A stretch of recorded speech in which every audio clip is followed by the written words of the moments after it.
तो ये कि हमेशा यंग, खूबसूरत, जाज़िबे नज़र आएँ। और यकीनन जब आपकी एज बढ़ती है और कुछ लोग ऐसा लगता है कि अपने जो पहली स्किन केयर रजीम होती है, जो अगर आप टीनेज में या 20s में शुरू करते हैं, उसके साथ पूरी ज़िंदगी रहना चाहते हैं। और आपके वक्त के साथ साथ आपकी स्किन की रिक्वायरमेंट, आपकी एज की रिक्वायरमेंट बदलती जाती है। And therefore if you actually have these good practices, तो आपकी स्किन हमेशा यंग एंड फ्रेश लगेगी। आज हम बात करना चाहते हैं कुछ एंटी एजिंग उसूलों के हवाले से। वो क्या चीज़ें हैं, कुछ टिप्स हैं, लाइफ हैक्स हैं, प्रैक्टिसेस हैं, जिसको अगर हम अपनाएं तो हम अपनी स्किन को हमेशा खूबसूरत रख सकते हैं। आज हमारे साथ मौजूद है डॉक्टर शगुफ्ता। अस्सलाम वालेकुम, हाउ आर यू? अस्सलाम, मैं ठीक ठाक। This is a $1 billion industry. मुझे सबसे पहले तो थोड़ा सा इसके एथिक्स पे बात करनी चाहती हूँ मैं डॉक्टर शगुफ्ता, कि वक्त जैसे जैसे गुजरेगा चेंजेस आना लाजमी है, फितरत है, ये नेचुरल है। लेकिन आजकल की दुनिया में अगर हम देखें, हम इस चेंज को एक्सेप्ट नहीं कर पा रहे। हम अपनी तस्वीर भी लगाते हैं तो अब एप्स भी मौजूद हैं, खुद हमारे पास एडिट्स भी मौजूद हैं कि हम उसको मुख्तलिफ दिखाना चाहते हैं, खूबसूरत, कोई ब्लिमिश ना हो, कोई उसमें इम्परफेक्शन ना हो। ये आपको लगता है कि this has become more of a mania now? I think ये चीज़ थी तो हमेशा से ही कि ख़वातीन हमेशा से ही वो 16 सिंगार और ये वाली जो बात होती थी कि कुछ ना कुछ चीज़ें न्यू हमेशा जो है आती ही रही हैं ज़िंदगी में। लेकिन अब ये कि जिस तरह से अब वो कहते हैं कि हमने साइंस ने तरक्की कर ली और हर हम फील्ड में कह रहे होते हैं कि बहुत एडवांसमेंट आ गई है, तो इसी तरह जाहिर है कि ब्यूटी, स्किन या अगर हम जिस चीज़ की भी बात करेंगे कि तो उसमें भी जो है टेक्निक्स बहुत आ गई हैं, टेक्निक्स भी बहुत आ गई हैं। और हाँ जी, ऐसा लगता है कि जैसे हम अगर अपनी तस्वीर इंस्टाग्राम पे या फेसबुक पे लगाते हैं तो फिल्टर्स यूज करते हैं, और वो फिल्टर्स के बगैर फिर हमें अपना चेहरा खुद अजीब सा लग रहा होता है। हम चाहते हैं कि जैसी तस्वीर को हमने बना दिया है वैसे ही हम रियल लाइफ में भी दिखें। यही बात है। इसी तरह से अब अगर जो जिस तरह पिक्चर्स में होता है ना, तो लोग कहते हैं, अब किसी और की पिक्चर देख के भी लोगों को ये होता है ना कि यार ये वाकई, हालांकि सबको मालूम है कि जब आपने पिक्चर लगाई है तो आपने भी इतनी सारी उसमें चेंजेस करके लगाई है, तो किसी और ने भी अगर जो है लगाई भी होगी तो असल में जरूरी नहीं है कि उनकी स्किन ऐसी हो। लेकिन ये कि अब हमारे पास इतनी टेक्निक्स और इतने प्रोसीजर्स तरह की चीजें हैं कि उसके थ्रू हम बहुत ज़्यादा एक हद तक जो है चेंज हम कर सकते हैं स्किन में, या इम्प्रूवमेंट कर सकते हैं। अच्छा, एक होता है चेंज, यानी आप जब यंग होते हैं तो आपको जाहिर सी बात है, you want to look fairer, you want to have a certain kind of an angle. Corrective चीज़ें भी अब लोग ज़्यादा करा रहे हैं, कुछ लिप्स को अपने प्लम्प करा रहे हैं, अगर नाक ज़रा सी क्रिकेट है तो उसको सही करा रहे हैं, नॉट सर्जिकली। लेकिन एंटी एजिंग, आपको अगर बचपन में कहा जाए कि जी फलानी ग़िज़ा से या इस चीज़ को मुँह पे मल लेने से आपकी कभी झाइयाँ नहीं पड़ेंगी, कभी झुर्रियाँ नहीं पड़ेंगी, लोग वो करते थे। आजकल what are the most common anti ageing practices?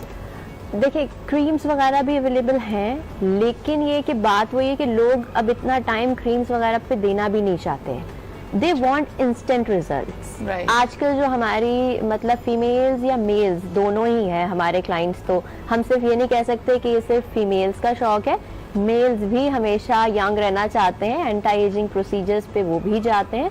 और अब ये कि कोई ऐसा सीन भी नहीं है कि पहले जो मेल्स होते थे ना छुप छुप के क्रीम्स अप्लाई किया करते थे, तो अब वो वाला सीन भी नहीं है। अब वो मतलब आराम से जो है इजीली प्रोसीजर्स पे भी जाते हैं। Doctor Shagufta, main and women यानी मर्द और ख़वातीन के बीच में एजिंग चेंजेस क्या क्या हैं? यानी अगर एक खातून जब 30s, 40s, 50s में जाती है, what are the changes to expect? देखिए, मैं कहती हूँ कि अगर आपको जो है ना स्किन को अगर बेटरमेंट की तरफ ले जाना है और उसको आपने रखना है, देखिए स्किन के साथ चेंज ये आता है कि आप चाहे जितनी भी क्रीम्स लगाना है, अप्लाई करना शुरू करें, या जो भी चीज़ें अगर आप करते हैं, बहुत अच्छी बात है कि आपकी एजिंग उस तरह से नहीं होगी। लेकिन स्टिल एज के साथ हमारी स्किन में, हमारे जो है कॉम्प्लेक्शन में फ़र्क आता है अगर आपका लाइफ स्टाइल जो है, लाइफ स्टाइल मॉडिफिकेशंस भी साथ में नहीं होंगी। अब अगर एक शख्स है तो उसका प्रोफेशन भी डिपेंड करता है कि किस तरह का प्रोफेशन है। एज के साथ चेंज मैन एंड वुमेन की अगर आप बात करें तो देखिए डिफरेंस ये है कि अगर आप मैन एंड वुमेन की बात करें तो रिंकल्स तो आने ही हैं, हाइलुरोनिक एसिड एज के साथ कम होना ही है, आपकी स्किन से कोलेजन, आपकी स्किन से स्किन टाइटनिंग वो कम होती जाएगी। लेकिन जो है फीमेल की स्किन जो होता है वो थोड़ी सी थिन होती है एज कम्पेयर टू मेन। अगर हम जो भी प्रोसीजर कर रहे होते हैं, अगर हम एक फीमेल पे कर रहे हैं, आपका ये कहने का मकसद भी हुआ कि आदमियों में रिंकल्स जरा देर से पड़ते हैं एज कम्पेयर टू, लेकिन जब पड़ते हैं तो वो एज कम्पेयर टू वुमेन बहुत ज्यादा डीप भी होते हैं और उसमें हमें जो है थोड़ी सी मेहनत और ज्यादा भी करनी पड़ती है। और सन एक्सपोजर, इसके अलावा आपके स्लीप पैटर्न्स, अगर आप स्मोकर हैं या नहीं, यानी अगर अभी तक आपने सिगरेट पीना नहीं छोड़ी, I think one of the incentives is कि आप ज्यादा जल्दी एज करते हैं, आपकी स्किन, आपके दांत, आपके लिप्स मिसकंसेप्शन पता नहीं क्यों है लोगों में कि वो कहते हैं कि स्मोक करने से स्किन यंग रहती है। I don't know, misconception. हाँ, ये एक कहानी है लोगों में कि लोग कहते हैं कि नहीं स्मोकिंग से तो बल्कि स्किन जो है ना फ्रेश हो जाती है। I think to begin with आपके लिप्स के गिर्द जो एक सर्टेन टाइप के रिंकल्स पड़ते हैं, जैसे अगर आप आप सीटी बजा रहे हो उस तरह अगर आपने अपने लिप्स करने हैं, उसी तरह के रिंकल्स सिगरेट पीने से ज्यादा पहचान लेते हैं कि भाई आप स्मोकिंग करते हैं, क्योंकि आपका जो है एरिया से पता लग जाता है अराउंड योर लिप्स, और आपका जो है किस तरह से पैटर्न है, या आपके लिप्स जो होते हैं वो बिल्कुल ब्लैक हो जाते हैं, डार्क हो जाते हैं। अच्छा, 2-3 चीजें जो हम बात करें, जैसे आपने कहा कि क्योंकि आपका जो सेल्स का रिन्यूअल का प्रोसेस है एज के साथ साथ वो स्लो होता जाता है, तो अगर आप पहले समझते थे कि आपकी स्किन बहुत खूबसूरत है, बहुत फ्रेश है, ब्राइट आपका कम्प्लेक्शन है, तो क्योंकि वो सेल्स रिन्यूअल आहिस्ता हो जाता है तो आपको अपनी स्किन में डलनेस लगती है, एक एजिंग साइन ये है।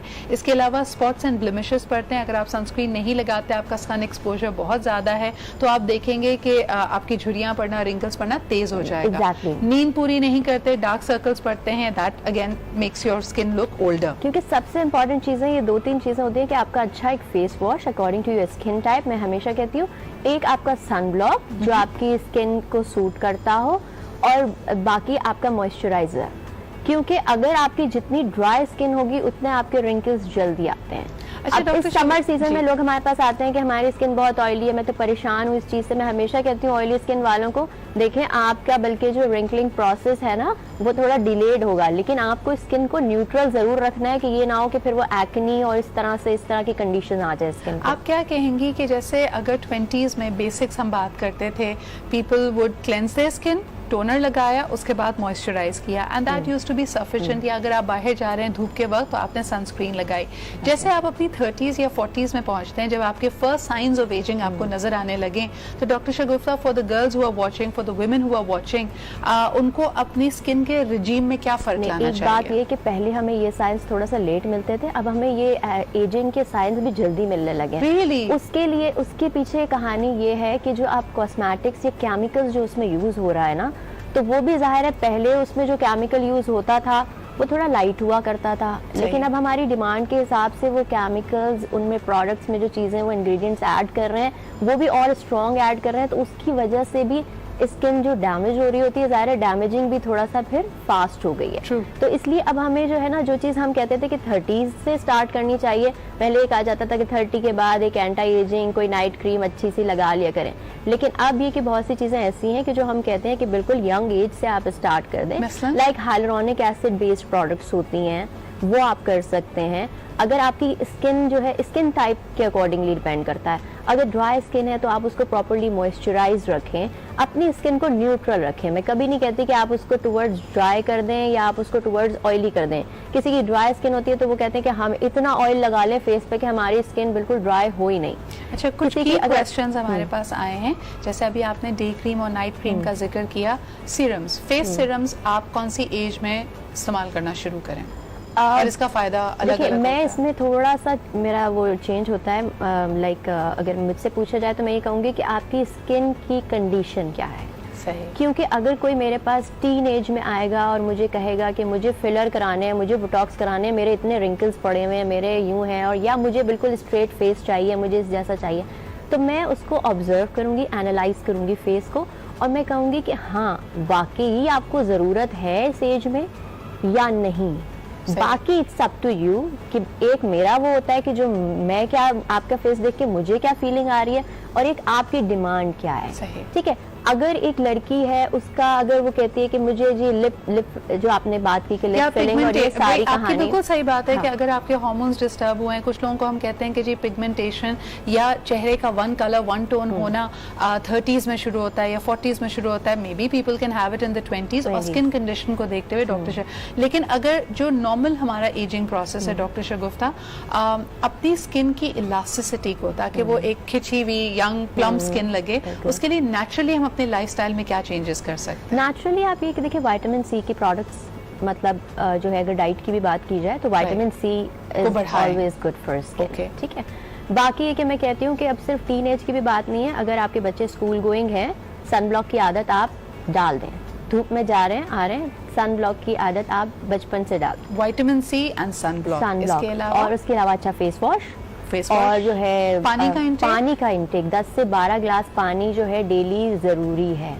अब फ्लूइड इंटेक की बात है, अगर लोग कहते हैं कि सादा पानी नहीं पिया जाता, चलें कोशिश करें फ्रेश जूस पी लें, उसमें ऐड कर लें, लेकिन जो सादे पानी की बात है वो जूसेस उसको कवर नहीं करता। जूसेस एक अलग कहानी है, ठीक है, आप ऑरेंज जूस ले सकते हैं, सारी चीज़ें। विटामिन सी है, विटामिन ई की प्रोडक्ट्स आती हैं, लेकिन मैं कहती हूँ कि अगर मेरे पास कोई आता है ना कि मुझे टैबलेट्स दे दें आप विटामिन की, तो मैं उसको पहला ऑप्शन ये देती हूँ कि अगर आप डाइट के थ्रू विटामिन ले सकते हैं तो ज्यादा अच्छा है। अच्छा डॉक्टर शगुफ्ता, एक बड़ा इंटरेस्टिंग सवाल हमारे पास आया और ये मेरे ख्याल में मर्द और खवातीन दोनों पे अप्लाई करता है, लेकिन हमसे पूछने वाली एक खातून है। उन्होंने कहा कि my face was very fresh but I thought I was a little overweight. तो उन्होंने वेट रिड्यूस करने के लिए जब बहुत स्ट्रिक्ट डाइटिंग की तो उनको अब लगता है कि उनकी स्किन, उनकी जल्द उसकी वजह से लटक गई है और वो ज्यादा एज की लगने लगी है। आप एकदम से भी अगर वेट कम किया जाए ना तो उससे भी आपकी स्किन की इलास्टिसिटी जो है वो मतलब खराब होती है, आपके रिंकल्स बहुत जल्दी आते हैं। तो उसके साथ साथ फिर आपको यही है कि हाइलुरोनिक एसिड बेस्ड प्रोडक्ट्स आप सिरम्स या क्रीम्स यूज़ कर लें कि जिनमें हाइलुरोनिक एसिड हो या थोड़ी एंटी एजिंग लेकिन मेडिकेटेड प्रोडक्ट्स। मैं ये जो एंटी एजिंग जो फार्मूला क्रीम्स और ये सारी चीज़ें होती हैं ये बहुत डैमेजिंग है। अगर लोग ये करना शुरू कर देते हैं घरों में तो उसके बाद क्या होता है कि बड़े बड़े पैचेस बन जाते हैं, ब्लैक एक्नी निकल आती है। अगर आप छोड़ेंगे तो तब ज्यादा निकलती है, जब तक यूज करते रहेंगे ना तब तक तो स्किन आपको बहुत अच्छी लगेगी कि जी मेरे तो 2 दिन में ऐसा हो गया। लेकिन जो भी क्रीम 2 दिन में आपका फायदा देती है ना, उसके बाद वो जब आप छोड़ेंगे तो 2 दिन के बाद आपकी स्किन का बेड़ा गर्क कर देती है, स्किन की थिनिंग हो जाती है क्योंकि उसमें स्टेरॉइड्स वगैरह होते हैं। लेकिन जो भी क्रीम आप यूज करें मेडिकेटेड प्रोडक्ट्स यूज करें, मतलब इस तरह से आप और इस तरह जो भी अवेलेबल हो मार्केट में और किसी ने बताई हुई हो कि नेबर ने बता दी कि वो 1 साल से कर रही है कुछ नहीं हुआ, जरूरी नहीं है। हो सकता है उनकी स्किन इतनी स्ट्रांग हो कि वो 1 साल से भी उस क्रीम को बर्दाश्त कर रही हो स्किन, लेकिन साल बाद हो सकता है उनकी स्किन में भी प्रॉब्लम्स आ जाएं। अच्छा, व्हेन यू से थिनिंग ऑफ द स्किन, कुछ तो पीलिंग लोग करवाते हैं तो उसके बाद वो पील ऑफ हो रही होती है, लेकिन इसके अलावा भी यानी may be nothing is coming of फिर भी आपकी स्किन थिन हो रही है, ऐसा हो सकता है? अच्छा, पीलिंग की क्रीम्स भी होती हैं कुछ, हमारी ट्रेटिनोइन की क्रीम्स हैं, आइसोट्रेटिनोइन है, विटामिन ए डेरिवेटिव्स होते हैं कि वो भी स्किन को पील करा रहे होते हैं, कि हम खुद भी रिकमेंड भी कर रहे होते हैं। There are also anti ageing creams हैं कि जो पीलिंग करा रही होती हैं। बट द थिंग इज कि देखिए, और केमिकल पीलिंग के बाद भी अगर आप बफर्ड पील्स यूज करते हैं तो वो अजीबो गरीब तरीके से आपकी स्किन पील नहीं कराते कि वो बर्न हो जाए, ठीक है, वो इस हद तक पील कराते हैं कि जिसमें आपकी स्किन रिन्यू हो जाए, लेकिन ये कि ऊपर से dead skin Aahista Aahista remove हो जाए, लेकिन आपको ऐसी फील ना हो कि बिल्कुल आपकी स्किन पपड़ियां बन के उतर रही है। वो हाँ, अगर कोई अच्छी प्रोडक्ट नहीं होगी या किसी की स्किन बहुत ज्यादा सेंसिटिव हो तो तब ऐसा हो सकता है। लेकिन एंटी एजिंग के लिए मेरे ख्याल में डॉक्टर शगुफ्ता की बात को अगर मैं समराइज करूं, good practices are always going to help you. उसमें विटामिन सी का इस्तेमाल करें नेचुरल सोर्सेज से, हैव सिट्रस फ्रूट्स, जितना इसका इस्तेमाल कर सकते हैं as juices as fruit, it's amazing for you. इसके अलावा सन ब्लॉक लगाने की आदत को मेरे ख्याल में पुख्ता कर लीजिए, अपने लिए भी बच्चों के लिए भी। पानी का इंटेक अच्छा रखें, बैलेंस डाइट रखें। कभी भी अगर आप किसी भी चीज़ की एक्सट्रीम प्रैक्टिस की तरफ जाएंगे, यानी सडनली आप वेट ड्रॉप करना चाहते हैं, आपका असर उसका स्किन पे पड़ेगा।